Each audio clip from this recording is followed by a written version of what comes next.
Bismillahirrahmanirrahim. Alhamdulillahi Rabbil Alamin. Wassalatu wassalamu ala Sayyidina wa Nabiyina Muhammad wa ala ahlihi tayyibin at-tahirin wa sahbihi al-muntajabin wa ala jami' al-anbiya illahi wal mursalin. Me emrin e Allahut të gjithëmëshirshmit më shpëlotit. Falënderimet më të sinqerta janë vetëm për Allahun e madhëruar. Paqja dhe mëshira e Allahut qofshin mbi profetin Muhammad, mbi familjen e tij të pastër, mbi shokët e tij të zgjedhur dhe mbi të gjithë të dërguarit dhe profetët e Allahut xhaleshanhu. Të nderuar dëgjues dhe shikues, ju përshëndes me përshëndetjen e bukur islame. Assalamu alaikum wa rahmatullahi wa barakatuhu. Paqja, mëshira dhe begatita e Allahut qofshin mbi ju.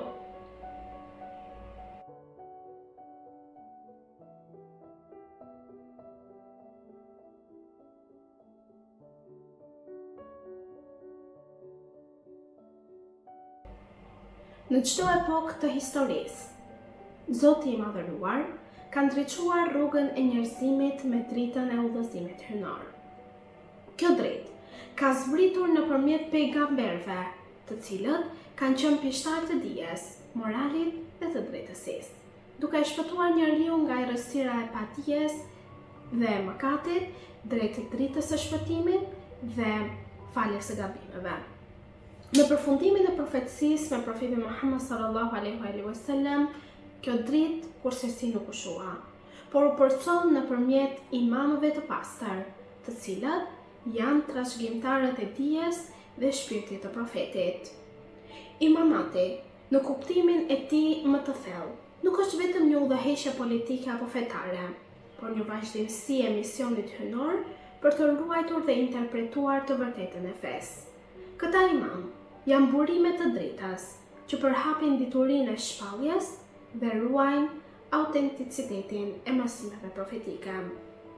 Allahu thot në Kur'anin e shenjtë: "O ju që besuat, binduni Allahut, binduni të dërguarit dhe atyre që janë në pushtet nga ju." Ajeti 59 i surës Nisa. Prandaj, imamët janë jo thjesht figura historike, por janë dritaret e dritës profetike në çdo kohë, përmes të cilëve njerëzimi gjen rrugën drejt së vërtetës, drejtësisë dhe shpëtimit shpirtëror. Të nderuar dëgjues dhe shikues, temën e ditës së sotme ashtu do të hapim me surën për sot, që është surja Duha, e ta ndjekim së bashku. Me emrin e Allahut, të gjithëmëshirshmit, mëshirëplotit. Betohem në shkëlqimin e paradites dhe në natën kur terret e qetësohet, se Zoti yt nuk të ka braktisur e as nuk të ure në Muhammad sallallahu alaihi wasallam. Natyrisht, jeta e ardhshme për ty është më mirë se kjo jetë, e sigurisht që Zoti yt do të jap ty sa të jesh kënaqur. A nuk ishe jetim e ai të vastre? A nuk të gjeti të paditur për Islamin e të udhëzoi? A nuk ishe nevojtar e të bëri të mos ja kesh nevojën askujt? Prandaj, mos e shtyp jetimin, lypësin mos e largo me ashpërsi dhe shpalli mirësi e Zotit tënd.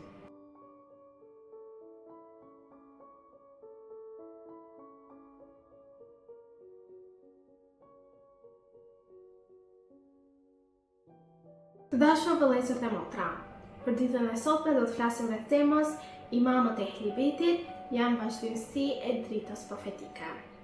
Pas çdo dërgimi hyjnor, Zoti nuk e la njerëzimin kursesi pa udhëzim. Profetët kanë qenë dritat e mëshirës, pishtarë të drejtësisë dhe udhëzues të zemrave. Kur profecia arriti kulmin me dërgimin e profetit Muhammad sallallahu alaihi wasallam, njerëzimi mori mesazhin më të plotë të shpalljes. Por Zoti i Madhërisëm, në urtësinë e tij, nuk e ndërpreu këtë dritë asnjëherë.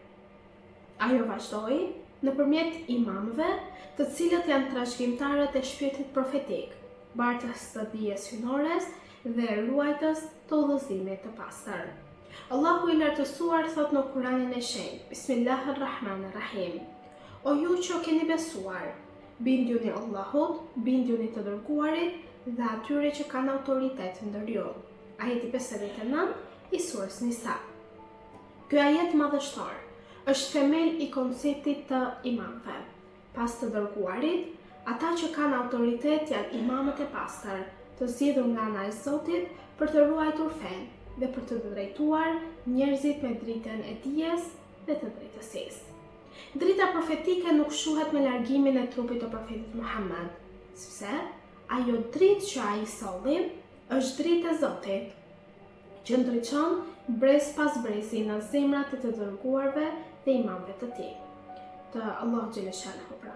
Profeti Muhammed sallallahu alaihi wasallam ka thënë: "Unë po ju lë ndër ju dy gjëra të çmuara, librin e Allahut dhe ehlibetin tim. Nëse lidheni fort pas tyre, kur nuk do të humbni pas meje." Dhe ky është hadithi i njohur, hadithi Thaqalain, pra hadithi i dy rëndësave. Ky hadith është dëshmia e qartë se ehlibeti e në veçanti imamët e ehlibetit janë vazhdimësia e dritës profetike. Ata janë interpretuesit e vërtet të Kuranit pas profetit dhe pastruesit e shpirtit njerëzor. Profeti Muhammed i njohu ata si dy thesare që nuk ndahen kurrë deri në ditën e gjykimit. Allahu i madhëruar thot në një ajet të Kuranit familjar se: Bismillahirrahmanirrahim. O familje e profetit, në të vërtet Allahu do që ta largoj prej jush papastërtinë dhe t'ju pastroj plotësisht. Ajeti 33 i surës Ahzab. Ky ajet, të nderuar dëgjues dhe shikues, tregon për pastërtinë shpirtërore dhe për të përsosur rolin e imamëve. Ata janë pasqyrimi i mëshirës së Zotit në tokë, dhe drita e tyre është vazhdimi i dritës së profetit, që udhëzon çdo zemër që kërkon të vërtetën. Imamët nuk janë thjesht udhëheqës fetar, por manifestim i dijes së Allahut në tokë dhe garant i unitetit të ummetit. Imam Aliu, paqja qoftë mbi të, i pari ndër imamët pas profetit, thotë: "Në çdo epokë, Zoti ka një dëshmim mbi tokë, që ruan argumentet e tij, pra argumentet e Zotit, dhe tregon rrugën e Zotit. Ata janë trashëgimtarët e dritës profetike." Ky pohim nga ana e këtij imami tregon se vazhdimësia shpirtërore e profetit nuk është thyer as edhe një herë. Në çdo epokë ekziston një imam që ruan fen dhe shfaq të vërtetën.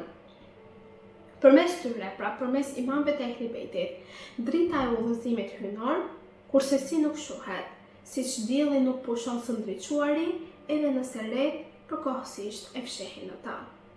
Imam Sadiku, paqja qoftë mbi të, ka thënë: "Ne jemi dritat që Allahu i vendosi për të udhëzuar robërit e tij. Ne jemi dëshmitarët e tij, pra dëshmitarët e Allahut në tokë dhe urat që lidhin krijesat me krijuesin." Ky hadith, të nderuar dëgjues dhe shikues, na përmbledh thelbin e imamatit, të cilat janë dritë, udhëzim dhe lidhja e shpirtit të njeriut me mëshirën hynore. Imamët janë simboli i mëshirës, urtësisë dhe drejtësisë që buron nga drita e profetësisë. Ata nuk janë profet, por trashëgimtar të shpirtit të shpalljes dhe të dijes që profeti Muhammed sallallahu alaihi wasallam la pas si amanet. Drita profetike është dritë që nuk kufizohet në kohë apo hapësirë. Ajo është burimi i urtësisë hynore që jep kuptim çdo epoke. Imamët janë bartës të kësaj drite dhe janë ata që ruajnë ekuilibrin ndërmjet shpirtërores dhe të kësores. Ndërmjet tyre, njeriu mëson se besimi nuk është thjesht njohuri, por mënyrë jetese dhe se dashuria ndaj Zotit duhet të përkthehet në drejtësi, mëshirë dhe sjellje të ndershme. Allahu i lartësuar thot në Kuranin e shenjtë: Bismillahirrahmanirrahim. Në çdo popull ne kemi dërguar udhëzues që t'i drejtojnë njerëzit në rrugën e drejtë. Ajeti 7 i surës Ra'd. Ky ajet, të nderuar dëgjues dhe shikues, dëshmon se edhe pas përfundimit të profetësisë, udhëzimi hynor kursesi nuk ndërpritet, sepse çdo kohë ka nevojë për një dritë që i ndriçon rrugën njerëzimit. Në realitet, imamët janë një vazhdimsi, ta themi, e pandërprer e misionit profetik. Profeti solli shpalljen, ndërsa imamët e ruajtën ata, e zbatuan dhe e interpretuan në jetën e njerëzve. Ashtu siç profeti ishte dritë që ndriçonte, siç përmendet në ajetin 46 të surës Ahzab, edhe imamat janë shkëndijat e kësaj drite që e mbajnë gjallë ndriçimin e shpirtit në çdo kohë. Nëse profeti ishte mësues i shpalljes, imamët janë ruajtësit e thellësisë së saj. Ata e zbatojnë shpalljen në jetë dhe e shpjegojnë në mënyrë që çdo njeri të mund ta kuptojë atë. Dhe për këtë na thot Imam Aliu alayhis salam se ne jemi pemët e profetësisë, vendi i shpalljes dhe shtëpia e mëshirës. Dhe ky përshkrim i ardhur nga Imam Aliu tregon se lidhja midis profetit Muhammed sallallahu alaihi wasallam dhe imamëve të ehlibetit të tij është e brendshme, shpirtërore dhe pandashme. Në to jeton fryma e shpalljes, cila shpallje pra shpallja e Allahut xhaleshan po Kurani famullar, dhe përmes tyre njerëzimi ruan lidhje me burimin hynor të së vërtetës. Imamët janë gjithashtu garantia e unitetit të ummetit. Kur ndodhin ndarje, errësirë dhe konfuzion, drita e tyre i udhëzon njerëzit drejt së vërtetës. Dhe për këtë, Imam Huseini alayhis salam ta kujtojmë së bashku, u ngrit në Kerbela për ta rikthyer pikërisht këtë dritë në zemrat e njerëzve, ku padrejtësia në atë kohë dhe ignoranca kishin errësuar fatkeqësisht horizontin e Islamit. Prandaj ai u ngrit dhe tha, nuk u ngrita për të kërkuar pushtet, por për ta përmirësuar ummetin e gjyshit tim, për të urdhëruar për të mirën dhe për të ndaluar nga e keqja. Ky akt sakrifice e bën të qartë se imamët e ehlibetit janë dritë e gjallë që nuk ndriçojnë vetëm me fjalë, por me veprat e tyre, që çdo brez ta mësojë se feja pa drejtësi është diçka boshe dhe drejtësia pa besim është diçka e verbër. Në kohët moderne, kur errësira shpirtërore fatkeqësisht, materializmi dhe padrejtësia po errësojnë jetën e njerëzve, ne kemi më shumë nevojë se kurrë për dritën e këtyre imamëve. Kemi më shumë nevojë se kurrë për fjalën e Allahut xhaleshanhu. Ku fjala e tyre, fjala e imamëve, ishte fjala e profetit, dhe fjala e profetit ishte vetëm fjala e Allahut xhaleshanhu. Pra të gjitha vinë zinxhir. Pra nëse duam njërin, ne automatikisht kemi dashur të gjitha. Pra nëse duam Allahun, do duam të dërguarin e tij dhe ato të cilët e ndjekin të dërguarin e profetit, të dërguarin e Allahut, pra ehlibetin e pastër të këtij të dërguari. Imamët të nderuar dëgjues dhe shikues, janë kujtesa e gjallë se feja nuk është thjesht një fjalë, por është një jetë që njeriu duhet ta ruajë dhe ta jetojë në mënyrë më të bukur. Nuk është thjesht besim, por drejtësi dhe dashuri për fjalën e Allahut. Ata janë utësia që na mëson si të jetojmë me ndershmëri, si të falim me zemër dhe si të shërbejmë për njerëzimin me qëllim të pastër. Drita e imamëve të ehlibetit, kurse si nuk shuhet nga as edhe një lloj epoke, sepse kjo dritë e këtyre imamëve është drita e Allahut, që udhëzon ata që kërkojnë të vërtetën me zemër të sinqertë.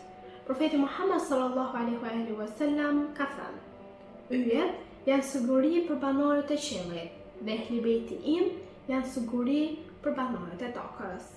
Në këtë thënie ndriçon sekreti i vazhdimësisë së udhëzimit hynar, se sikur se qielli humbet ekuilibrin pa yjet, edhe ummeti humbet dritën pa imamët e tij.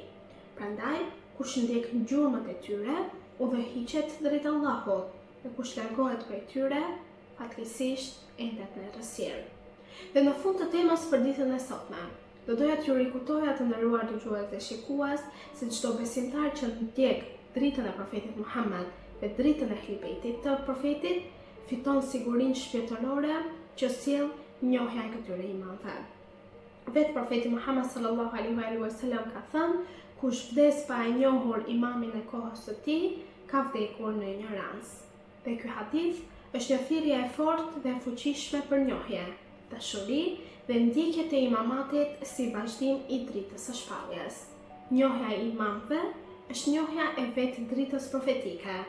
Dashuria ndaj tyre është vetë dashuria ndaj profetit Muhammed dhe ndjekja e tyre është pikërisht ndjekja e udhëzimit hynor, ndjekja e fjalës së profetit Muhammed sallallahu alaihi wasallam, i cili ishte një Kur'an folës, pra çdo ajet i Allahut xhaleshanhu ishte i mishëruar në trupin e tij dhe profeti fliste vetëse në fjalën e Allahut xhaleshanhu. Këto momente të nderuar dëgjues dhe shikues, të ju lënë në mbrojtje dhe ndihmën e Allahut xhaleshanhu. Ju përshëndes me përshëndetjen e bukur islame. Assalamu alaikum wa rahmatullahi wa barakatuhu. Paqja, mëshira dhe begati të Allahut qofshin mbi ju.